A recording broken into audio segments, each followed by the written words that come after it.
questions. Je vous laisse juste vous présenter et adresser votre question. Oui, bonjour, Asmina Walter, architecte et expert immobilier. Alors, puisque le sujet du débat est de parler du logement du futur, et puis on n'en parle pas beaucoup, j'aimerais bien orienter la discussion dans ces domaines.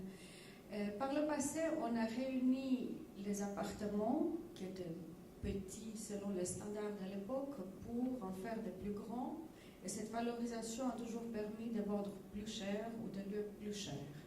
Mais aujourd'hui, nous sommes dans une société où un ménage sur 3 divorce, et puis les ménages urbains ont un taux de divorcialité qui est quasiment 1 sur 2. Ce qui signifie que les villes ont un besoin de logements supplémentaires qui est quasiment le double par rapport au nombre de mariages qui sont célébrés chaque année. Comment est-ce qu'on va faire à l'avenir pour pouvoir faire face à ces besoins? Est-ce qu'on va continuer à construire plus gros ou est-ce qu'il faut réfléchir à quelque chose de différent qui est de concevoir des logements grands mais divisibles? Et je m'explique. Si vous avez un logement de 6 ou 7 pièces qui abrite une famille de 4 personnes, il peut très bien abriter la famille recomposée. Sauf que techniquement, il faut le prévoir, ce qui n'engendre pas un coût supplémentaire. Mais par contre, au niveau juridique, c'est la galère. Parce que si vous allez auprès du notaire pour demander le changement des millièmes, bonjour le coût, vous devez demander l'accord de tous les copropriétaires, de toutes les caisses de pension qui ont reversé des LPP, de toutes les banques qui ont prêté de l'argent. Pourtant, la famille, elle pourrait se reloger l'une à côté de l'autre avec un gain au niveau de la qualité de l'éducation des enfants. Mais on peut aller plus loin. La multifonctionnalité à l'intérieur des immeubles n'est pas acquise. C'est-à-dire en matière d'aménagement du territoire, on continue à limiter les fonctions ou les affectations. Ce qui fait que vous ne pouvez pas forcément vivre et travailler dans le même endroit, même si techniquement est possible. Et un dernier aspect, si vous me permettez d'y ajouter encore un élément, c'est que nous avons besoin d'une haute technicité dans le logement pour répondre à ces besoins, mais pas forcément au même moment. Donc il faut aussi pouvoir évoluer dans ce sens-là. Alors, est-ce qu'on peut aller dans cette direction à l'avenir? Alors, est-ce que dans le futur, on peut avoir plus, aussi je vais tenter de résumer, avec plus de flexibilité également pour des retours à des situations plus petites? Qui souhaite réagir en premier? J'aimerais réagir, oui. Je peux vous parler d'une expérience que nous sommes en train de mener actuellement. On réalise un éco-faubourg donc, dans la ville de Schlieren, juste à côté de Zurich, et un des éléments essentiels de réflexion au niveau de l'architecture a été précisément la flexibilité.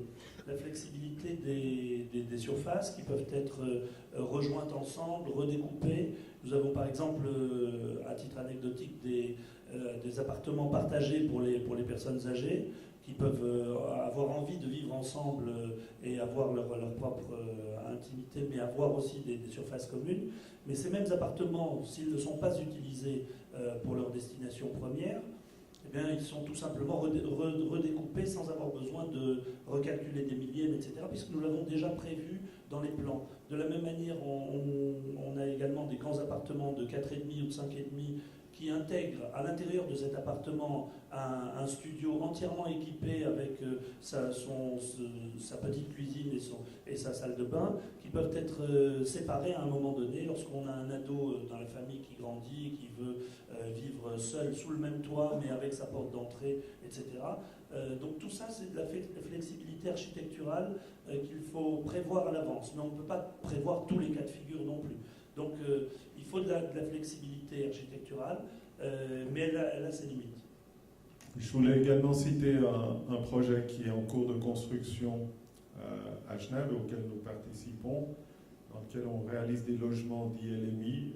Il s'agit de logements qui correspondent plus ou moins aux derniers critères, c'est-à-dire qu'il y a une pièce indépendante qui est équipée et qui a une porte d'entrée indépendante. Donc on peut avoir 2 appartements ou un seul. Ça peut servir pour les parents ou le parent survivant âgé, ça peut servir pour l'ado qui veut avoir sa chambre, ça peut servir pour exercer une activité professionnelle, où 20 ou 30 mètres carrés suffisent, et on a donc une flexibilité maximale et tout est prévu.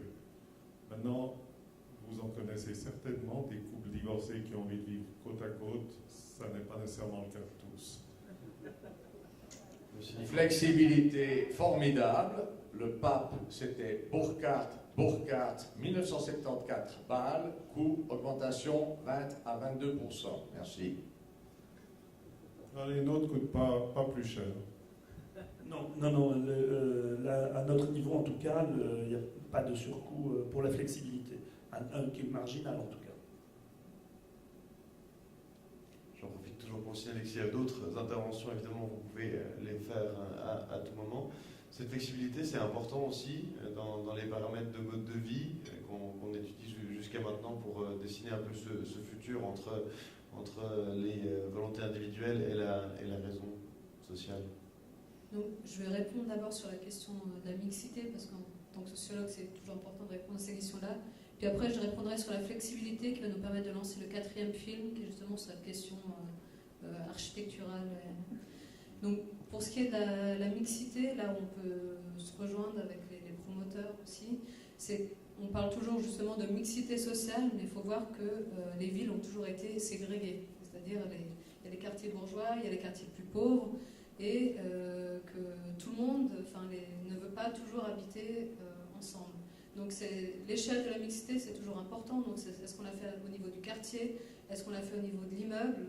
Quel type de mixité? Revenu, générationnel, mode de vie? Est-ce qu'on fait un écoquartier que pour un mode de vie plutôt bobo, ou un ensemble de villas pour des modes de vie plutôt bourgeois à l'extérieur? Donc toujours réfléchir justement sur quels paramètres de la mixité, puis casser un peu l'utopie que tout le monde va vouloir vivre ensemble.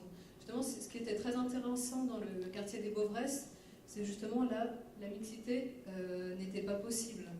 Il y a un public cible qui est naturel, donc tout le monde, il y a certains qui ne payent pas leur loyer, mais il y a aussi certains qui sortent des critères des logements sociaux, justement parce que tout d'un coup ils gagnent trop et qui voudraient rester dans le quartier. Et pour ces gens-là, ça aurait été intéressant d'avoir des logements qui soient bien conçus pour eux. Mais comme on a ciblé plutôt des gens pour qui la réputation compte, justement, ils ont lu 24 heures il y a 10 ans où des jeunes jetaient des pierres sur l'autoroute, ça s'arrivait une fois finalement et pas 15 fois par semaine. Donc il y a cette réputation de quartier, donc le public cible numéro 1, c'était vraiment ceux qui habitaient. Pour lancer la seconde discussion donc sur la flexibilité du logement, donc on voit que c'est important de réfléchir en termes de revenus, taille de logement, mais justement si on pense en termes de mode de vie, quelle innovation architecturale on peut faire dans le logement et en architecture, quelle diversité typologique on peut proposer qui puisse répondre à la fois à des modes de vie plus communautaires, des modes de vie individualistes, et comment on peut travailler avec les architectes sur cette question. Puis comme on verra, comme l'a soulevé Madame, ce qui était assez intéressant, c'est toujours l'opposition entre des normes très strictes, qu'on peut avoir surtout en Suisse romande, elles sont beaucoup moins strictes en Suisse allemande, donc les normes et l'innovation en face. Comment on peut innover dans des cantons comme particulièrement Genève, où il y a des lois très strictes de l'OLO, de l'Office cantonal du logement, donc comment on jongle avec ça. Donc je ne sais pas si on lance le 4e film. Oui, tout à fait. Je propose qu'on regarde ce 4e film avec justement l'importance de cette approche sociologique. Lorsqu'on parle d'immobilier aujourd'hui, pour certaines raisons qu'on a d'ailleurs évoquées tout au long de ce début de matinée, l'architecte ou le bâtisseur doit donc avoir une sorte de vue d'ensemble. C'est ça qu'on apprend aujourd'hui. Un exemple à Genève avec l'écoquartier, notamment de la Jonction.